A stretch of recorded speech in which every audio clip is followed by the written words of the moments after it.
السلام علیکم ورحمۃ اللہ وبرکاتہ۔ آج کا ہمارا ٹاپک ہے اور پاک دامنی۔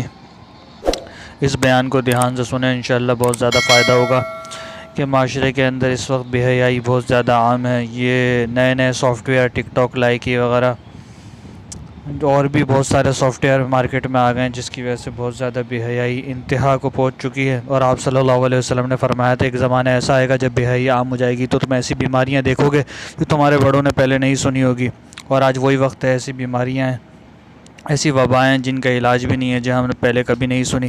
تو یہ بیان دھیان سے سنیں، انشاءاللہ بہت زیادہ فائدہ ہوگا۔ نحمد و نصلی علی رسول کریم، اما بعد، فاعوذ باللہ من الشیطان الرجیم، بسم اللہ الرحمن الرحیم۔ ولا یزنون ومن یفعل ذلک یلقى عصاما، سبحان ربک رب العزۃ عما یصفون وسلام علی المرسلین والحمد للہ رب العالمین۔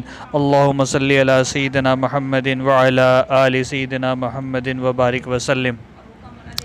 آپ کے سامنے جو ابھی تلاوت کی گئی جو ایک آیت ہے ولا یزنون، سورہ فرقان کی 18ویں پارے کی یہ آیت ہے کہ اللہ کے جو نیک بندے ہوتے ہیں وہ زنا سے بچتے ہیں۔ ولا یزنون، وہ زنا نہیں کرتے۔ ومن یفعل ذلک یلقى عصاما، جو ایسا کرے وہ بڑے گناہ میں جا پڑا، یضاعف له العذاب یوم القیامت ویخلد فیہ مہانا، اور ان کو دگنا عذاب ہوگا قیامت کے دن، اور وہ اس میں خوار ہو کے ذلیل ہو کے جہنم میں پڑے رہیں گے۔ تو اللہ تعالی ہماری حفاظت فرمائے۔ اور اللہ تعالیٰ ایک حدیث میں کہ فَإِنَّ الْحَيَاءَ مِنَ الْإِيمَانِ، حیا ایمان کا جز ہے، جس کے اندر حیا نہیں اس کے اندر ایمان نہیں۔ الْحَيَاءُ لَا يَأْتِي إِلَّا بِخَيْرٍ، یہ دوسری حدیث آپ کے سامنے پڑھی ہے کہ حیا نہیں لاتی مگر خیر۔ پتہ لگا جس کے اندر جتنی حیا ہوتی ہے اتنی خیریں اس کے اندر ہوتی ہے۔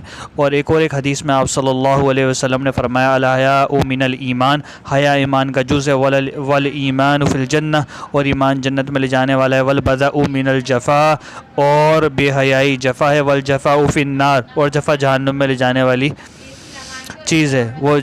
اور موسیٰ شعیب علیہ السلام نے شعیب علیہ السلام، اللہ تعالیٰ نے قرآن میں ایک اور بڑی اچھی مثال بیان کری ہے۔ شعیب علیہ السلام کی جو بیٹیاں جب موسیٰ علیہ السلام کے پاس آئیں تو وہ اتنی شرم و حیا سے چلتے ہوئے آئی، اللہ تعالیٰ کو وعدہ اتنی پسند آئی کہ اللہ تعالیٰ نے قرآن میں ذکر کیا وَجَاءَتْهُ إِحْدَاهُمَا تَمْشِي عَلَى اسْتِحْيَاءٍ، اور آئی ان میں سے ایک لڑکی شرماتی ہوئی۔ تو اللہ تعالیٰ کو حیا اتنی زیادہ پسند ہے کہ اللہ تعالیٰ نے اس کا ذکر کیا قرآن میں۔ تو اللہ تعالیٰ کو حیا والی صفت اتنی زیادہ پسند ہے۔ اور آپ صلی اللہ علیہ وسلم نے فرمایا اذا لم تستحی فاصنع ما شئت، جو حیا نہ کرے تو وہ جو چاہے کرے۔ تو کہا کہ جو حیا نہ کرے وہ جو چاہے کرے، تو پتہ لگا جس کے اندر حیا نہیں اس کے اندر کوئی خیر نہیں۔ اور اللہ تعالیٰ نے ایک اور آیت میں ہمیں سمجھایا والحافظون فروجهم والحافظات والذاکرین اللہ کثیرا والذاکرات اعد اللہ لهم مغفرۃ واجرا عظیما۔ اللہ نے تعریف فرمائی، اللہ تعالیٰ نے فرمایا کہ شرمگاہ کی حفاظت کرنے والے مرد اور عورتیں، اور اللہ کو کثرت سے یاد کرنے والے مرد اور کثرت سے یاد کرنے والی عورتیں، اعد اللہ لهم مغفرۃ اجرا عظیما، اللہ تعالیٰ نے تیار کر رکھا ہے ان کے لیے اجر عظیم۔ اللہ تعالیٰ خود فرما رہے ہیں کہ ہم نے ان کے لیے بڑا اجر تیار کر رکھا ہے۔ اللہ تعالیٰ جس کو بڑا کہہ دے تو وہ کتنا بڑا ہوگا۔ اور ایک قرآن کی آیت میں ہے قد افلح المؤمنون، 18ویں پارے میں ذکر ہے ایک صفت جنت الفردوس والوں کی اللہ تعالیٰ نے بیان کی، کئی صفتیں اس میں سے ایک صفت یہ والذین لفروجہم حافظون، وہ اپنی شرمگاہوں کی حفاظت کرنے والے ہوں گے۔ اور آخری میں الذین اولئک هم الوارثون، یہی لوگ وارث ہوں گے، الذین یرثون الفردوس هم فیہا خالدون، وہ جنت الفردوس کے وارث بنیں گے اور اس میں ہمیشہ رہیں گے۔ اللہ تعالیٰ نے اپنے ایک نبی کا ذکر کیا سیدا حصورا و نبی من الصالحین، کہ وہ سردار ہوں گے اور اپنے نفس کو روکنے والے یعنی کہ شہوات سے رکنے والے ہوں گے، من الصالحین، اور صالحین میں سے ہوں گے۔ اور امام شافعی رحمۃ اللہ علیہ فرماتے ہیں کہ زنا قرض ہے کہ وہ اس کے گھر سے ہی لوٹایا جائے گا۔ آپ صلی اللہ علیہ وسلم کا ارشاد، ایک صحابی آئے کہنے لگے یا رسول اللہ کہ میرا دل کرتا ہے کہ میں زنا کروں۔ تو اس ٹائم پہ صحابہ ساتھ بیٹھے ہوئے تو صحابہ غصے میں آ گئے، تو آپ نے روکا، اس صحابی کو قریب کیا اور آپ نے اس کو سمجھایا کہ بتاؤ تم اس بات کو پسند کرتے ہو کہ تمہاری ماں، بہن، بیٹی، خالہ، پھپھو کے ساتھ کوئی ایسا کرے؟ تو اس نے کہا نہیں یا رسول اللہ۔ تو آپ صلی اللہ علیہ وسلم نے فرمایا اسی طرح اور لوگ بھی یہ بات پسند نہیں کرتے۔ تو آپ نے بڑے پیارے انداز میں اس کی اصلاح فرمائی، اور آپ صلی اللہ علیہ وسلم سینے پہ ہاتھ رکھ کے دعا دی، جس سے صحابہ فرماتے ہیں کہ پھر مدینے میں اس سے زیادہ باحیا انسان کوئی نہیں تھا۔ اس لیے اب تو نبی تو ہے نہیں، اب اللہ والے نیک لوگ ہیں، تو ان کی صحبت میں بھی ہمیں کبھی کبھی جانا چاہیے، ان کے بیانات کو سننا چاہیے کہ ان کی برکت سے گناہوں سے بچنا آسان ہو جاتا ہے۔ اور ہمارے حضرت کی ایک کتاب حیا اور پاک دامنی، جس کو موقع ملے یہ کتاب لازمی پڑھے، اس سے بہت زیادہ فائدہ ہوگا، اور دوسروں کو بھی بتائیں، نہیں تو کم از کم یہ بیان سنیں اور دوسروں تک پہنچائیں، انشاءاللہ تعالی بہت زیادہ نفع ہوگا۔ اور حضرت عثمان غنی رضی اللہ تعالیٰ کے حیا کے بارے میں بہت مشہور ہے کہ عثمان غنی رضی اللہ تعالیٰ اتنا باحیا انسان تھے کہ وہ نہاتے تو اپنے جسم کو نہیں دیکھتے تھے، وہ رات کے ٹائم پہ نہاتے تھے۔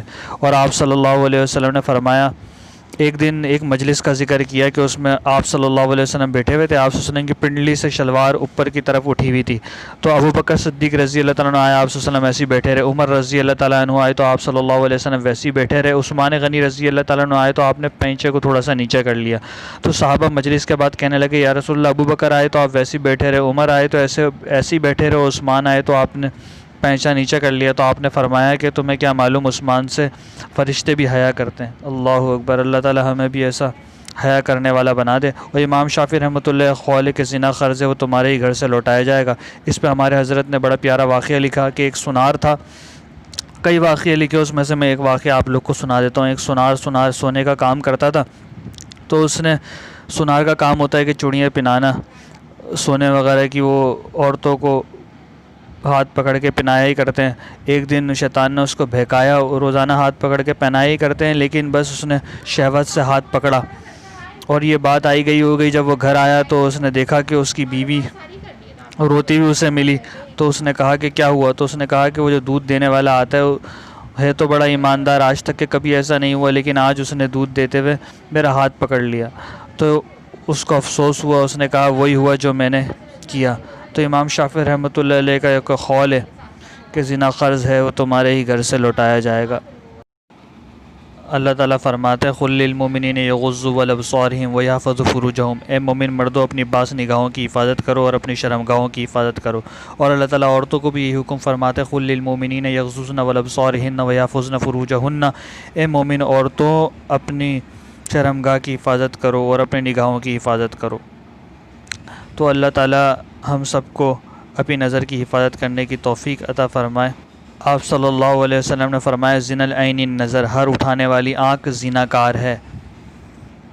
تو ہم سب نے یہی سمجھا ہے کہ زنا یہ ہے کہ کسی کو چھونا یا کوئی ہمیں چھوئے، لیکن آپ صلی اللہ علیہ وسلم نے فرمایا زنا العین النظر، ہر اٹھانے والی آنکھ زنا کار ہے، تو آنکھ سے بھی زنا ہوتا ہے۔ اور آپ صلی اللہ علیہ وسلم نے فرمایا لعن اللہ ناظر والمنظور الیہ، دیکھنے اور دکھانے والے پہ دونوں پہ اللہ کی لعنت ہے، یعنی کہ جو مرد دیکھے اور جو عورت اپنے آپ کو پیش کرے یعنی کہ بے پردہ رہے تو اس کے اوپر بھی لعنت ہے۔ اور حکیم اختر صاحب فرمایا کرتے تھے کہ دیکھنے والا تو ایک ہاتھ ہوتا ہے، لیکن جو عورتیں اپنے آپ کو پیش کرتی ہیں ان کو تو کئی مرد بے پردہ باہر نکلتی ہیں، تو کئی مرد دیکھتے ہیں، کئی مرتبہ اللہ کی لعنت کی مستحق ہوتی ہیں۔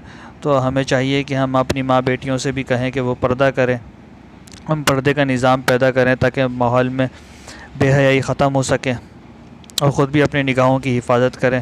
اللہ تعالی ہم سب کو سمجھنے کی توفیق عطا فرمائے۔ بات لمبی ہو جائے گی، ہم اپنی بات یہیں پہ ختم کرتے ہیں۔ سمجھنے والوں کے لیے یہ آیتیں اور حدیثیں اور یہ واقعات کافی اور شافی ہیں، نہ سمجھنے والے کے لیے بہت ساری باتیں بھی بیکار ہیں۔ کہ اللہ تعالی ہم سب کو عمل کرنے والا بنا دے اور آگے پہنچا کے صدقہ جاریہ میں شامل ہونے کی توفیق عطا فرمائے۔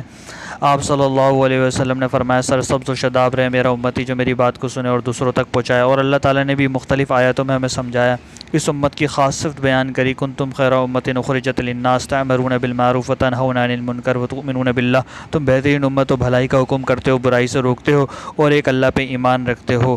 اور اللہ تعالیٰ فرماتے ان تنصروا اللہ ینصرکم ویثبت اقدامکم، تم میرے دین کی مدد کرو میں تمہاری مدد کروں گا اور تمہارے قدموں کو جما دوں گا۔ تو اللہ تعالیٰ کے دین کی مدد اللہ کی مدد ہے، اللہ تعالیٰ ہماری مدد کرے گا اور ہمارے قدموں کو جما دے گا، دنیا بھی ہمارے لیے آسان فرما دے گا، گناہ سے بچنا آسان فرما دے گا، رزق آسان فرما دے گا، اور آخرت تو اونچی اور بڑی ملنی ہی ہے۔ ان اعمال کے اوپر اللہ تعالیٰ ہم سب کو عمل کرنے کی توفیق عطا فرمائے۔ السلام علیکم ورحمۃ اللہ وبرکاتہ۔ امید ہے کہ آج کا ٹاپک ہمارا آپ کو پسند آیا ہوگا۔ ہمارے ساتھ صدقہ جاریہ میں شامل ہونے کے لیے ہمارے چینل کو لائک، سبسکرائب اینڈ شیئر ضرور کریں، اور بیل آئیکن کو بھی پریس کر دیں تاکہ ہر آنے والی نئی ویڈیو کی نوٹیفیکیشن آپ کو ملتے رہے۔ اب جلد ملیں گے انشاءاللہ نئی انٹرسٹنگ ویڈیو کے ساتھ، جب تک کے لیے اللہ حافظ۔